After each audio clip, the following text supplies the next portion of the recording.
chefs du culte la soumettaient au premier rite consacré. Le couvent entier s'éprouva instantanément. Le couvent entier s'évertua à remettre le sceau dans son art. Dans cette atmosphère hallucinante et défensive, à la fois offensive, ancienne prêtresse, fille de confidence. Elle n'imagine pas sa vie autrement que sur les planches. On l'appelle affectueusement belle-mère. Certainement l'un des rôles qui lui ont valu la renommée au théâtre ou au cinéma. Eliane Chagas, large chevillée au corps depuis plus d'une trentaine d'années, est restée fidèle à son choix de vie. Comédienne, dramaturge, metteur en scène. En somme, un destin accompli. Ça a commencé depuis mon enfance, depuis que j'ai 4 ans. Je suis à l'école des sœurs et pour les fêtes de fin d'année, il fallait monter des sketchs, des scénettes. Et c'est comme ça que le virus est rentré en moi. Et depuis, ce rêve d'enfant est devenu son univers personnel, qui fait d'elle aujourd'hui une référence dans le Gotha des artistes. Le théâtre, c'est ma vie aujourd'hui. Je me suis rendu compte finalement que sans ça, le monde serait invivable pour moi. Donc, c'est sur scène que je jouis vraiment de mon existence sur Terre. Et quand je suis sur la scène, c'est à croire que ce n'est plus Eliane que je suis là, qui est sur la scène. C'est comme si je suis saisie par quelque chose pour transmettre un message. L'art, pour elle, est un univers où elle voyage et se transporte. Un parcours où elle partage et diffuse ses émotions, sa vie et son humanité avec générosité. De révélation en révélation, les langues se délièrent. La construction du pont connut un obstacle, prit un coup. Des ouvriers, du matériel disparaissaient mystérieusement au fond du lac. La divinité dedans se manifestait, se révélait ainsi au fond du lac. Et un blanc averti se mit en pagne blanc, descendit au fond du lac un instant, puis remonte consacrer la tradition.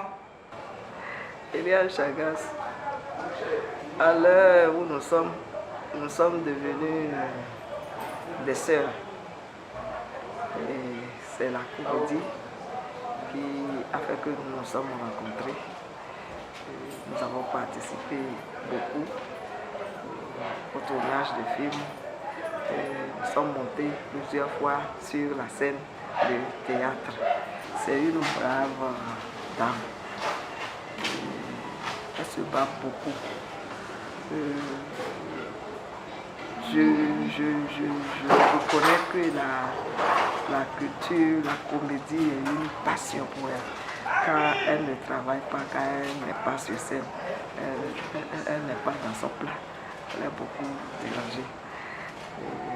Elle est créatrice. Et Dieu l'aide, elle évolue quand même dans ce travail pour lequel elle a opté. C'est une grande professionnelle. Elle est un peu nerveuse. Quand ça lui passe, ça lui arrive de faire chose là. Quelque temps après, elle oublie. Et puis, elle qui t'a fait des histoires, quelques 2 jours après, elle va t'appeler pour savoir là où tu es. Toi, tu es dans le pays. Tu es où même, on ne te voit plus. C'est-à-dire, elle n'est pas rancunière, c'est ce que je veux dire. Côté jardin, l'artiste réalise une parfaite osmose entre sa vie de scène et sa vie de mère d'une fille unique qu'elle tente d'inspirer avec amour et humilité. Non, on s'entend très bien. Au début, elle ne me comprenait pas. Et pourquoi je me donne tellement au théâtre. Elle dit que ça me rend malade, j'investis dedans. Mais après, elle a compris. Quand le théâtre a commencé à me faire voyager de par le monde, je me rappelle qu'un jour, je lui ai dit que à côté du théâtre, je vais monter une autre affaire.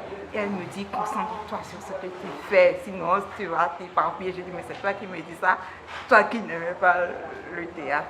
Elle a ri.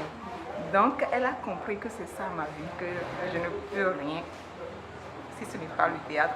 que je ne pourrai plus rien faire.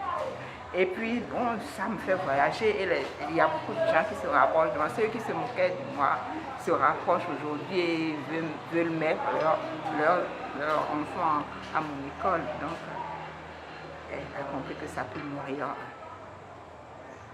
que ça peut, on peut en faire une carrière. La soixantaine passée, Eliane Chagas rêve toujours de monter sur les planches et d'incarner le plus grand rôle de sa vie de comédienne sur les plateaux de cinéma.